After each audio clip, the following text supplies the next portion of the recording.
It's Saturday, the 3rd of February, and I'm in Motala. I'm home. It's my first weekend home in what feels like forever, but it's actually really nice to be home and have both my parents at home with me. I don't know if I told you guys, but I actually live with my parents still, and that's mostly because I'm not home that often anymore. And this weekend is actually quite special because we have my brother's daughter with us. So we are babysitting this whole weekend. It's just amazing. So much energy, and she is 9 months. Her name is Luna, and she's just the most adorable little thing ever.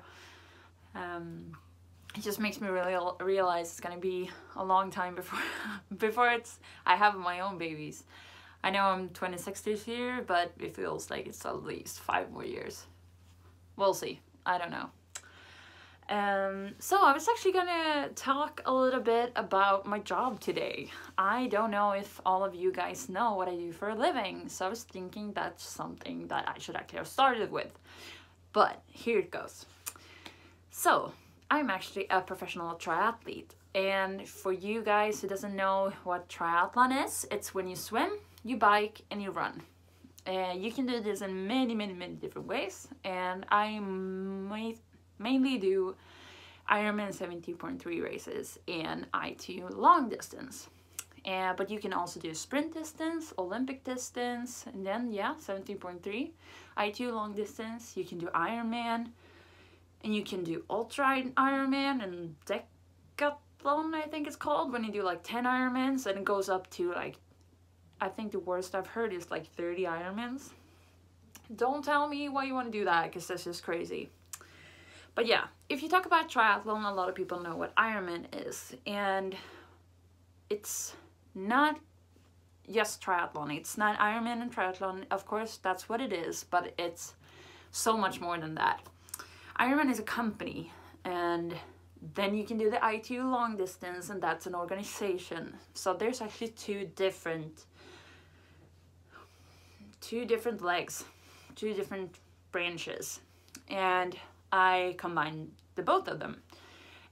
Most people, my colleagues who do full Ironman, they mostly just do Ironman, and it's more of a, as I said, a company, and you can make a lot more money doing Ironman. But if you want to go to the Olympics, you train and race for the ITU distances, and that's the shorter ones, the sprint and the Olympics, and the ITU long distance. And as you can hear, Olympic distance is what you do at the Olympics. Don't ask me what it was called before the 2000 in Sydney, where triathlon was introduced on the Olympics. I'm guessing it was called like middle distance. I think I've heard that somewhere from my mom and dad, who were also pro athletes, but it was like 30 years ago when I was born. But yeah, that's another story. So I do this full time. I've been doing it full time since 2015, but I started doing triathlon when I was 15. But that's not where I started. I started swimming when I was 4. So I did like a transition before high school. So I started doing triathlon more than I swam. But to be honest, I actually became a better swimmer when I started with triathlon. Don't ask me why. I just thought swimming was boring, so I wanted to do something else, and that made me even better. You know, life happens sometimes. But so that's what I do. I understand that might sound weird, like how do I make a living? And that's a question that I've gotten a lot of times. And I'm not surprised that people ask me that, actually, because triathlon is not that big of a sport. There isn't that many people doing it in Sweden. There's a lot more people doing it in the States and in Europe and stuff like that. But Sweden, it's still pretty small. But of course we have prize money, and it's actually more prize money that people actually know. So you can make a living out of just doing the races and doing good at the races, and you will be pretty well off. It should be fine. But I work a lot with sponsors and collaborations and stuff like that throughout the year. So all my prize money that I ever make is a bonus. I don't want to feel like reliant on the prize money, because that would make me stressed. And I believe that people who go into a race with like knowing that if I don't win or place top 3, I will not be able to eat properly for a month. And that's like, I don't want to have that stress. And I feel that the year is so big, like so long, and our season, since we're summer sport, is quite short. So you should be able to find half-time job or anything, so you don't have that going into every race with like the stress. So I work with a lot of companies, and I sometimes coach, mostly abroad. Like I get to go on a training camp combined with being a coach. That's what I do sometimes. But otherwise, yeah, this is what I do.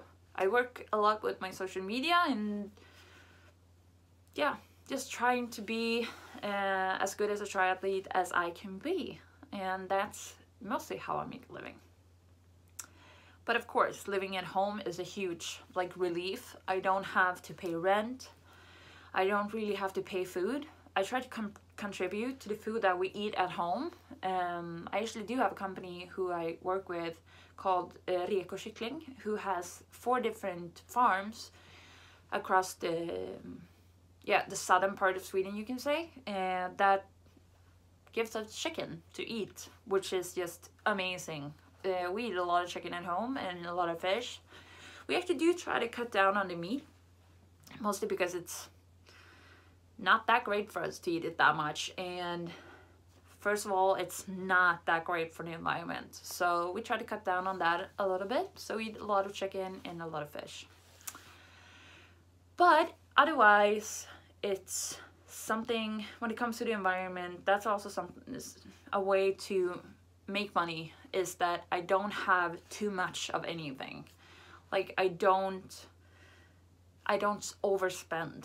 Like, of course I have a bike who's worth a lot of money, but I don't have 5 bikes. I have the 2 bikes that I need, and that's that. And that's a way to save money when it comes to training clothes. And just when I travel, I try to, of course, have a great travel experience, but it's not super fancy anymore. And I'd rather stay in an Airbnb for an extra 2 days than staying in a hotel, because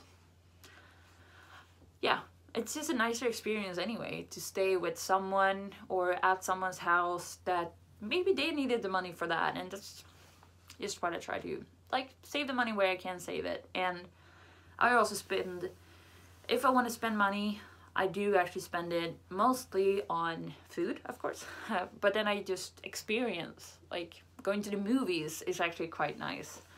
I don't feel I need to spend it on a new pair of jeans. Yeah, so that's what I do. I try to save my money. No, I'm just kidding. No, but I'm a full-time triathlete, and I really love my job. I work out about 24 hours, 20 to 24 hours a week. Then of course I have a few weeks every year where it's way over that, and of course I have a few weeks every year that is way under that. I do most of my training alone, except when I'm on training camps, then I normally have people around me. Otherwise, when I'm home, I actually try to work out with my dad.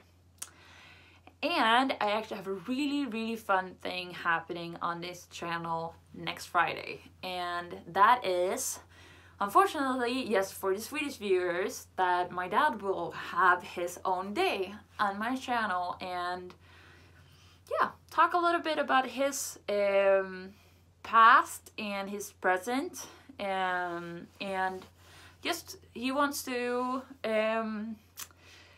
teach, maybe, we'll see. It's just awesome that he is on board with this, and I think it's a really awesome idea. But yeah, it will only be in Swedish. But for everybody in Sweden who is interested in triathlon, I think you should watch. If you think I'm honest, you have not met my dad yet, so it's gonna be just great. And I will talk more about this throughout the week, of course, but yeah. set the alarm on Friday because it's gonna be awesome.